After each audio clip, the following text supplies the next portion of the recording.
São Paulo registra a primeira morte pela subvariante BQ.1 do coronavírus. Lula começa articulações para manter auxílio em R$ 600 e reajustar o salário mínimo. E você vai ver também. Câmara dos Deputados aprova texto base do projeto que cria o Código de Defesa do Contribuinte, que prevê descontos para bons pagadores. Produção de veículos sobe mais de 15% em outubro, se comparada com o mesmo mês de 2021. A gente mostra como está a apuração das midterms, eleições de meio de mandato americanas. A batalha pelo controle da Câmara e do Senado está cada vez mais acirrada entre republicanos e democratas. E a empresa Meta, dona do Facebook, anuncia corte de mais de 11 mil empregos. Essas e outras notícias você confere a partir de agora. Olá, boa tarde para você que nos acompanha. Seja muito bem-vindo a essa edição. Estamos ao vivo e agora 1h03 pelo horário de Brasília. Boa tarde, Dani. Boa tarde, Paty. Boa tarde, é claro, a você que nos assiste. Vamos juntos conferir o que é notícia no Brasil e no mundo nesta quarta-feira. A primeira morte pela subvariante da Ômicron, a BQ.1, já foi confirmada em São Paulo. A Ômicron é a variante prevalente nos casos de Covid aqui no Brasil, mas essa nova subvariante, foi descoberta nesses últimos dias. As secretarias Municipal e Estadual de Saúde de São Paulo confirmaram 2 casos da subvariante BQ1 da Ômicron, que é uma variante do coronavírus na capital paulista. Um dos pacientes morreu no dia 17 de outubro. A vítima é uma mulher de 72 anos que sofria de diversas comorbidades e fazia parte do grupo de risco para a doença. Ela ficou internada no Hospital São Paulo de 10 a 17 de outubro. Também enfrentava problemas cardíacos e úlceras infectadas. Apesar de a internação ter acontecido na capital, ela era moradora da cidade de Diadema, na região metropolitana. O outro caso se deu em um homem de 61 anos, com o início de sintomas no dia 7 de outubro. Ele cumpriu o isolamento e não teve mais complicações. No Brasil, o primeiro caso se deu no estado do Amazonas, mas já há registros no Rio de Janeiro e no Rio Grande do Sul. Esta subvariante da Ômicron tem sido registrada em muitos casos da Europa e dos Estados Unidos. Ainda não há informações se a BQ1 é mais letal ou transmissível. As orientações para se evitar o contágio são as mesmas para as outras variantes. Manter as mãos higienizadas, o uso de máscaras em ambientes de grande circulação de pessoas e pouca circulação de ar e manter a vacinação em dia. A Secretaria da Saúde lembra que atualizar a condição vacinal é a melhor forma de proteção da Covid e de suas variantes. E o surgimento dessa subvariante da Ômicron voltou a ser tema aqui no Brasil. A preocupação dos especialistas é que uma nova onda da doença possa atingir o país. O alerta surgiu primeiro nos hospitais, onde os médicos passaram a atender cada vez mais pacientes com Covid. E essa impressão foi confirmada pelo aumento da RT, que é a taxa de transmissão do vírus, que depois de muito tempo voltou a indicar alta. Os dados são da Infotracker, a plataforma das universidades estaduais paulistas, USP e Unesp, que monitora a pandemia. A RT estava estável até o dia 3 de outubro, mas começou a subir nos dias seguintes e, depois de um mês, ultrapassou o número 1, que é quando cada doente passa a contaminar mais de uma pessoa. Para que a transmissão do coronavírus seja contida, a taxa de RT precisa ficar abaixo desse patamar. O reflexo desse aumento já foi notado inclusive nos laboratórios de diagnósticos. A positividade saltou de 3,7% no começo de outubro para 23% na primeira semana de novembro, segundo a Abramed, que é a Associação Brasileira de Medicina Diagnóstica. Nas farmácias, os testes positivos cresceram 15% entre 17 e 23 de outubro, segundo o último dado coletado pela Abrafarm, que é a Associação Brasileira de Redes de Farmácia. A consequência é que o número de pessoas internadas por dia também cresceu. Só no estado de São Paulo, as internações saltaram de 80 pacientes em 17 de outubro para 168 em 6 de novembro. E esse aumento estaria relacionado ao surgimento da subvariante BQ.1. Derivada da variante BA.5, a BQ.1 já corresponde por 27% dos casos nos Estados Unidos. E no Brasil, a queda da imunidade das pessoas que foram vacinadas e a baixa procura por doses de reforço são fatores que podem contribuir para o aumento dos casos. Municípios fluminenses já estão aplicando a 5ª dose da vacina da Covid. O número de casos voltou a subir e secretarias de saúde alertaram que a subvariante BQ.1 já está circulando por lá. Apesar do Plano Nacional de Imunização não contemplar ainda a 5ª dose da vacina para a população no geral, apenas para imunossuprimidos, as prefeituras têm autonomia para administrar a vacinação com as doses recebidas.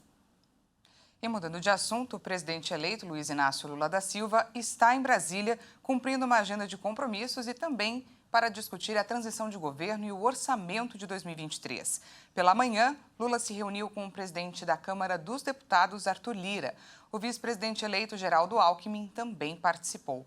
O encontro aconteceu na residência oficial da Câmara, localizada na Península dos Ministros. A agenda do presidente eleito também inclui encontros com os presidentes do Congresso Nacional, o senador Rodrigo Pacheco, do Supremo Tribunal Federal, a ministra Rosa Weber, e do Tribunal Superior Eleitoral, o ministro Alexandre de Moraes. Em paralelo, a equipe de transição tenta definir de que forma pode sustentar o auxílio no valor de R$ 600 para o ano que vem. Essa é a primeira visita de Lula a Brasília desde que venceu o segundo turno das eleições no dia 30 de outubro. A Câmara dos Deputados aprovou o texto base do projeto que cria o Código de Defesa do Contribuinte. Os deputados analisam ainda os destaques que podem alterar pontos da proposta, que valoriza os chamados bons pagadores. O projeto depois segue para avaliação do Senado. Foram 301 votos a favor e 106 contrários. A proposta estabelece, por exemplo, que a categoria de bom pagador seja usada para concessão de descontos e de condições mais favoráveis à resolução de litígios fiscais. Os processos administrativos dos bons pagadores, bem como a devolução de créditos desse contribuinte, também devem ser priorizadas. O texto base da proposta, que institui o Código de Defesa do Contribuinte, vai incluir direitos e deveres do contribuinte perante as fazendas públicas, incentivando o bom pagador por meio de redução de multas. De acordo com o substitutivo, vai ser oferecido um desconto regressivo de até 60% sobre as multas e juros de mora para incentivar o contribuinte a quitar voluntariamente o débito. A Agência Nacional de Petróleo informou que o preço do etanol subiu em 15 estados e no Distrito Federal na semana passada. O litro do combustível custa, em média, R$ 3,60. Os preços médios do etanol hidratado subiram em 16 unidades da Federação e caíram em 7 outros estados. Segundo o levantamento da Agência Nacional do Petróleo, o valor ficou estável em Santa Catarina, no Acre e no Ceará na semana passada. Nos postos pesquisados pela ANP em todo o país, o preço médio do etanol subiu 1,92% na semana em relação à anterior e passou de R$ 3,63 para R$ 3,70 o litro. Em São Paulo, principal estado produtor e consumidor do combustível, a cotação média subiu 1,4% na semana, ficando em R$ 3,63 o litro. 7 dias antes, o valor médio do litro valia R$ 3,58.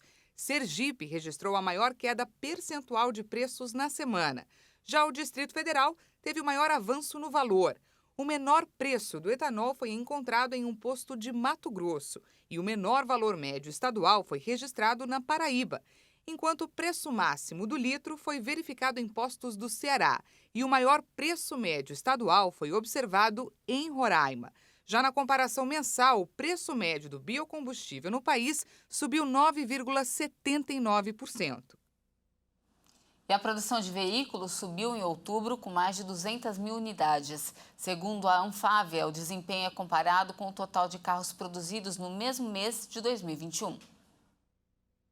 A associação, que representa as montadoras de veículos, informou que a produção de carros subiu 15,1% em outubro, se comparada ao mesmo mês de 2021. No mês, foram produzidas 206 mil unidades entre carros de passeio, utilitários leves, caminhões e ônibus. O balanço divulgado pela Anfávia revelou que, em relação a setembro, outubro mostrou leve queda de 0,8%. Os números refletem a melhora da crise de abastecimento por falta de peças, mas ainda sofre com os efeitos dos juros altos. Segundo a Anfávia, os bloqueios realizados por caminhoneiros também influenciaram na redução da produção e venda de carros no mês. As paradas dificultaram a entrega de peças e a chegada de funcionários. No ano, o crescimento da produção subiu para 7,1%. Ainda de acordo com a Anfávia, as vendas mostraram alta de 11,4% em comparação com outubro do ano passado. As vendas de veículos seguem em recuperação. E olha só, a Agência Nacional de Energia Elétrica regulamentou a cobrança do serviço de coleta de lixo na conta de luz. A nova lei prevê que essa taxa extra seja cobrada do consumidor. Mas atenção, a norma só começa a valer a partir da publicação no Diário Oficial da União. A ANEEL aprovou a norma que viabiliza a cobrança por meio da fatura de energia elétrica de tarifa referente à prestação do serviço de coleta de lixo nas cidades, o chamado manejo de resíduos sólidos urbanos. A nova lei do saneamento básico, sancionada em 2020, prevê que quando uma prefeitura licitar a prestação do serviço de coleta de lixo, uma taxa pode ser cobrada do consumidor. Essa cobrança, segundo a Agência Nacional de Águas, visa garantir a sustentabilidade econômico-financeira dos serviços de saneamento básico. Parte dos municípios já faz a cobrança mesmo antes da edição da lei, mas outros ainda não aderiram. A regulamentação permite a cobrança por meio da conta de luz, no caso dos municípios que optarem por essa modalidade de cobrança. Segundo a ANEEL, a cobrança é facultativa para as distribuidoras de energia, ou seja, caso a distribuidora se recuse a repassar a taxa na conta de luz, o município deve buscar outro meio para fazer a cobrança. Caso a distribuidora tope repassar a cobrança por meio da conta de luz, não é necessária a anuência prévia do consumidor, já que se trata de um tributo previsto em lei, na nova lei do saneamento básico. A ANEEL informou ainda que as prefeituras ficam responsáveis por informar o valor a ser cobrado de cada contribuinte. E antes do intervalo, a gente atualiza a previsão do tempo para essa tarde. Algumas cidades do Sudeste enfrentaram chuva forte na manhã desta quarta-feira. De acordo com o Instituto Nacional de Meteorologia, tem previsão de mais temporais para essa tarde, com possibilidade de queda de granizo. Então vamos fazer um giro para ver como está o tempo nesse momento em algumas cidades aqui do Sudeste? Essas são imagens da região de Angra dos Reis, no Rio de Janeiro. Podemos ver que muitas nuvens carregadas estão sobre a cidade e por isso tem possibilidade de chuva bem forte por lá. Segundo o INMET, a previsão é que chova entre 50 e 80 milímetros na região. Agora vamos para a próxima cidade. Esse é o município de Divinópolis, em Minas Gerais. A cidade registra nesse momento 24 graus. O céu também está bastante nublado por lá e tem alerta de temporais para essa tarde, com ventos de até 100 km por hora. E para finalizar, a gente fala, claro, aqui da cidade de São Paulo. Vamos com a câmera 10 lá fora? Essas são imagens ao vivo da capital paulista. Por aqui o tempo segue firme e ensolarado. Algumas nuvens carregadas devem se mover para a capital ainda nesta tarde, provocando chuvas isoladas. De volta comigo, São Paulo registra nesse momento 26 graus, mas a máxima prevista deve chegar aí aos 27 graus. Depois do intervalo, a gente mostra como está a apuração das midterms, das eleições de meio de mandato americanas. E você vai conferir quanto vale o diamante rosa, extremamente raro, que foi leiloado na Suíça em uma negociação que durou apenas 4 minutos. Nós voltamos já!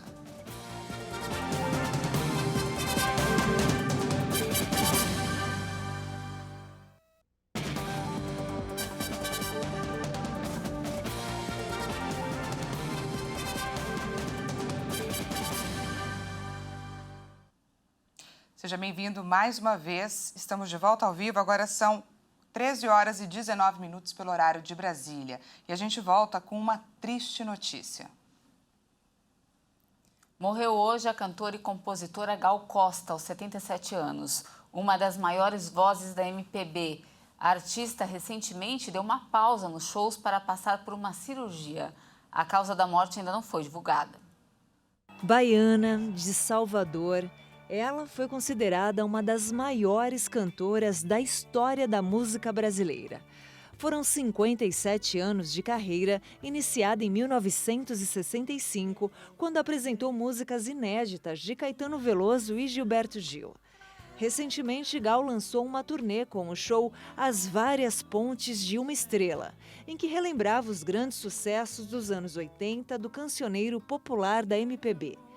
Bem recebido pelo público e pela crítica, esse show fez com que a agenda de Gal ficasse agitada após a pandemia. Mas a cantora teve de dar uma pausa nas apresentações após passar por uma cirurgia em setembro para retirar um nódulo na fossa nasal direita. Além de rodar o Brasil, Gal entrou na programação de vários festivais e ainda tinha uma turnê na Europa prevista para esse mês, mas que também foi cancelada por conta da cirurgia. Eu vi a mulher preparando outra pessoa. O tempo parou para eu olhar para aquela barriga. A vida é amiga da arte, é a parte que o sol me ensinou. E agora vamos de destaque internacional.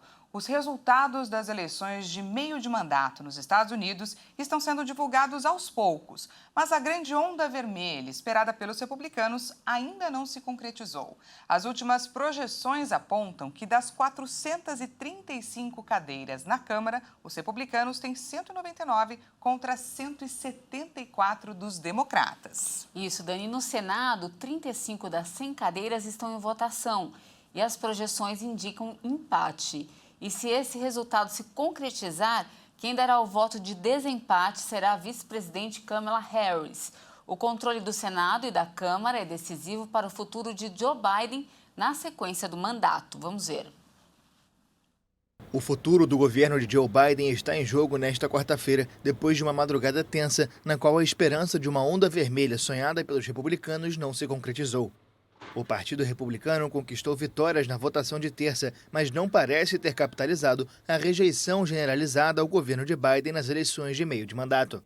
O veredito das urnas foi mais claro nas disputas para governadores dos estados comandados por republicanos, como Greg Abbott, no Texas, ou a vitória esmagadora da estrela emergente dos republicanos Ron DeSantis, na Flórida, que consolidou a posição como um dos principais pré-candidatos à Casa Branca em 2024. Donald Trump, que reapareceu às vésperas da eleição e prometeu um grande anúncio em 15 de novembro, pode celebrar a vitória de alguns candidatos comprometidos com a causa trumpista, como Mônica de la Cruz, no Texas, e J.D. Vance, em Ohio. A derrota na disputa neste último estado é uma grande decepção para Biden, mas os democratas também conseguiram vitórias importantes. O partido retomou dos republicanos os governos estaduais de Maryland e Massachusetts. Na Flórida, o democrata Maxwell Frost, de 25 anos, se tornou o primeiro membro da chamada Geração Z a entrar para o Congresso com uma cadeira na Câmara de Representantes. Uma das maiores dúvidas já foi resolvida.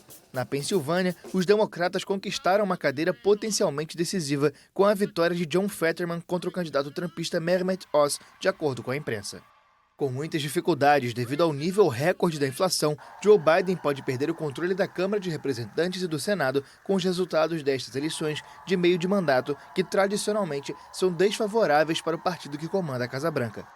O controle do Senado ainda é incerto, já que depende de alguns estados cruciais, como Geórgia e Arizona, com disputas muito acirradas. Se os democratas perderem a maioria em uma das câmaras, a margem de manobra do presidente acaba. Ele vai ficar paralisado diante dos republicanos, que prometem usar todas as armas parlamentares, como investigações e bloqueios orçamentários. Conforme divulgado pela empresa Edison Research, mais de 2/3 dos eleitores dos candidatos à Câmara não querem que o presidente Joe Biden concorra à reeleição em 2024. Mais de 7 em cada 10 eleitores independentes e cerca de 9 em cada 10 eleitores republicanos disseram que não querem que Biden esteja na campanha presidencial de 2024. Menos de 6 em cada 10 eleitores democratas acharam que ele deveria concorrer.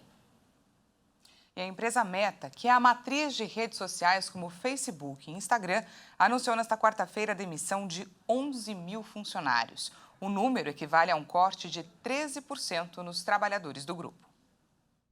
Em uma mensagem divulgada aos funcionários, o diretor da companhia, Mark Zuckerberg, afirmou que a decisão foi uma das mudanças mais difíceis na história da empresa. Este é o primeiro grande plano social da história do grupo de tecnologia. Zuckerberg afirmou lamentar pelos afetados pelas mudanças e assumiu responsabilidade pelas decisões. No final de setembro, a Meta tinha 87 mil funcionários em todo o mundo nas diferentes plataformas, que incluem Facebook e Instagram, além do aplicativo de mensagens WhatsApp. A empresa publicou recentemente resultados trimestrais decepcionantes, com queda no faturamento e nos lucros, além da estagnação no número de usuários. O setor de tecnologia está atualmente em uma grave recessão e várias empresas anunciaram demissões em massa. As plataformas cujo modelo de negócios é baseado em publicidade sofrem sobretudo com os cortes orçamentários dos anunciantes, afetados pela inflação e pelo aumento das taxas de juros. E antes de encerrar, eu te faço uma pergunta. Quanto você pagaria por uma joia? Pois um anel de diamante rosa foi leiloado ontem por um precinho camarada. 28 milhões e meio de dólares, o que equivale a pouco mais de 146 milhões de reais. Vamos conferir. O leilão foi realizado em Genebra. Segundo a casa de leilões Christie's, a gema é o maior diamante em forma de pera neste tom de rosa que já foi leiloado. Pesa exatamente 18,18 quilates, número considerado favorável na Ásia, segundo a casa de leilões. O leilão durou 4 tensos minutos e começou em 17 milhões de francos suíços. A joia foi disputada entre 3 licitantes que participaram por telefone. E essa edição fica por aqui. Agradecemos demais a sua companhia. Uma ótima tarde para você e até amanhã. Não se esqueça, daqui a pouco o Kleber Benek chega com mais informações. Uma ótima tarde para você e até amanhã.